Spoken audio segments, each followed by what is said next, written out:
Hello friends, అందరికీ నమస్తే అండి. Welcome to our channel. ఏపీలో కొత్తగా ఏర్పడినటువంటి 2 జిల్లాలతో కలిపి మన యొక్క రాష్ట్రంలో 28 జిల్లాలైతే ఏర్పడ్డాయన్నమాట. అయితే ఈ యొక్క కొత్త జిల్లాలకు సంబంధించిన ప్రధాన కార్యాలయాల గురించి ఈ వీడియోలో నేను మీకు చెప్తాను. అలానే మనకు రాబోయే రోజుల్లో ఏవైతే నియోజకవర్గాలు కూడా పెరుగుతాయనే సమాచారం ఉందన్నమాట. దాని మీద కూడా మీకు ఇన్ఫర్మేషన్ అనేది అందుతుంది. అయితే ముందుగా ఈ యొక్క 28 కొత్త జిల్లాలు మ్యాప్ అనేది ఏ విధంగా ఉంది, అదేవిధంగా ఈ యొక్క ప్రధాన కార్యాలయాలు అంటే హెడ్ క్వార్టర్స్ అనేటివి ఎక్కడ ఉంటాయనేది ఈ వీడియోలో తెలుసుకుందాము. తప్పకుండా వీడియోని లైక్ చేసి మీ మిత్రులకి అందరికీ కూడా షేర్ చేయండి. అలానే మీరు ఫస్ట్ టైం మన ఛానల్ చూస్తున్నట్లయితే సబ్స్క్రైబ్ చేసుకోండి. ఇక లేట్ చేయకుండా డైరెక్ట్గా టాపిక్లో కనుక వచ్చినట్లయితే ఒకసారి మ్యాప్ అయితే చూద్దామన్నమాట. ఇక్కడ చూసుకున్నట్లయితే అమరావతి క్యాపిటల్గా అయితే ఉందన్నమాట. ఈ యొక్క అమరావతి క్యాపిటల్గా అయితే ఏర్పడినట్లు మనకు ఆల్రెడీ ఇన్ఫర్మేషన్ అయితే తెలుసు. దీనికి ఆమోద ముద్ర కూడా రావడం జరిగిందనమాట. ఇప్పుడు కొత్తగా ఏర్పడినటువంటి 2 జిల్లాలు వచ్చేసి మార్కాపురం జిల్లా, ప్రకాశం దగ్గరలో వచ్చేసి మార్కాపురం జిల్లా అయితే ఏర్పడిందనమాట. అలానే కాకినాడ, ఈస్ట్ గోదావరి దగ్గర వచ్చేసి పోలవరం అనేది జరిగిందనమాట, పోలవరం జిల్లా అనేది. ఇవన్నీ ఇలా ఉండగా ప్రధాన కార్యాలయాల గురించి నేను ఒక ఇన్ఫర్మేషన్ అనేది ఇక్కడ షేర్ చేస్తున్నాను, చూసుకోవచ్చు. మనం 1 బై 1గా ఫస్ట్ నుంచి అయితే వద్దాము. మొదటి జిల్లా వచ్చేసి అల్లూరి సీతారామరాజు పాడేరు అనేది ప్రధాన కార్యాలయంగా అయితే ఉందన్నమాట. అనకాపల్లి జిల్లాకి అనకాపల్లె ప్రధాన కార్యాలయంగా అయితే ఉందన్నమాట.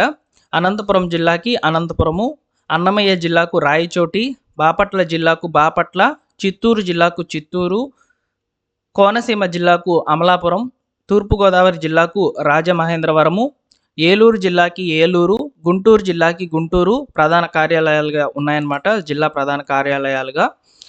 ఇక్కడ కాకినాడ జిల్లాకి కాకినాడ, కృష్ణా జిల్లాకి మచిలీపట్నము, కర్నూలు జిల్లాకి కర్నూలు, మార్కాపురం జిల్లాకి మార్కాపురము, నంద్యాల జిల్లాకి నంద్యాల, ఎన్టీఆర్ జిల్లాకి విజయవాడ, పల్నాడు జిల్లాకి నరసరావుపేట, పార్వతీపురం మన్యం జిల్లాకు పార్వతీపురము, పోలవరం జిల్లాకు రంపచోడవరము, ఎస్పీఎస్ఆర్ నెల్లూరు జిల్లాకి నెల్లూరు, ప్రకాశం జిల్లాకి ఒంగోలు, శ్రీకాకుళం జిల్లాకి శ్రీకాకుళం, శ్రీ సత్యసాయి జిల్లాకు పుట్టపర్తి, తిరుపతి జిల్లాకు తిరుపతి, విశాఖపట్నం జిల్లాకు విశాఖపట్నం, విజయనగరం జిల్లాకు విజయనగరం, పశ్చిమ గోదావరి జిల్లాకు భీమవరం, వైఎస్ఆర్ కడప జిల్లాకు కడప. ఇలా 28 జిల్లాలకు 28 ప్రధాన కార్యాలయాలు అయితే ఇలా ఉన్నాయండి. ఈ వీడియోని మీరు లైక్ చేయడం ద్వారా ఈ ఇన్ఫర్మేషన్ నలుగురికి రీచ్ అవుతుందండి. తప్పకుండా లైక్ చేసేయండి. అమరావతి క్యాపిటల్గా అయితే ఏర్పడడం కూడా జరిగిందనమాట. దీనికి జీవో కూడా రిలీజ్ చేసింది గవర్నమెంట్ రీసెంట్ టైంలోనే. అయితే నియోజకవర్గాలు కూడా పెరుగుతాయనే సమాచారం కూడా ఉందన్నమాట. దాని మీద కూడా ఇన్ఫర్మేషన్ ఎలా మీకు క్లియర్గా అయితే విత్ మ్యాప్స్తో సహా అయితే క్లియర్గా ఎక్స్ప్లెయిన్ చేస్తాను. ఇవన్నీ ఎలా ఉండగా మనకు రీసెంట్గా ఈరోజు న్యూస్ పేపర్లో ఒక ఇన్ఫర్మేషన్ అయితే పబ్లిష్ అయిందనమాట. 28 జిల్లాల ఆంధ్రప్రదేశ్ మ్యాప్ విడుదల చేయలేదు, సోషల్ మీడియాలో హల్ చేస్తున్నటువంటి సమాచారం అవాస్తవం అని చెప్పి ఆంధ్రప్రదేశ్ రాష్ట్ర విపత్తుల నిర్వహణ సంస్థ స్పష్టం చేసింది. అయితే ఇక్కడ మనకు రిలీజ్ అయినటువంటి మ్యాప్ అయితే ఇదేనండి, ఆల్మోస్ట్ ఇదే కన్ఫర్మేషన్ అయితే కాబోతుంది అనమాట, 99%. కాబట్టి మీరు దీన్నే ఫాలో అవ్వండి, ఖచ్చితంగా ఈ ఇన్ఫర్మేషనే కరెక్ట్ అనమాట. మార్కాపురం ప్రకాశం దగ్గరలోనే ఉంటుంది. అదేవిధంగా అల్లూరు సీతారామరాజు జిల్లాలోనే ఈ పోలవరం అనేది జిల్లాకైతే ఏర్పాటు చేశారనమాట. ఓకేనా. ఈ విధంగా కొత్తగా ఏర్పడినటువంటి 2 జిల్లాలతో కలిసి 28 జిల్లాల మ్యాప్ అయితే ఇదేనమాట.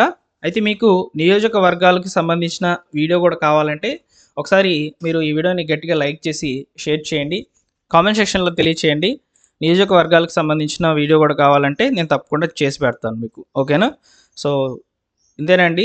మా టెలిగ్రామ్ ఛానల్లో జాయిన్ అవ్వండి, మీకు లేటెస్ట్గా వచ్చేటువంటి అప్డేట్స్ అన్నింటినీ కూడా తెలియజేస్తాను, డిస్క్రిప్షన్లో అయితే ఉంది. ఓకేనా. తప్పకుండా లైక్ చేయడం మాత్రం మర్చిపోవద్దు. ప్రిపేర్ అవుతున్నటువంటి వాళ్ళకి కూడా ఇన్ఫర్మేషన్ అనేది ఉపయోగపడుతుంది, కాంపిటేటివ్ ఎగ్జామ్స్కి ప్రిపేర్ అయ్యేటువంటి వాళ్ళకి.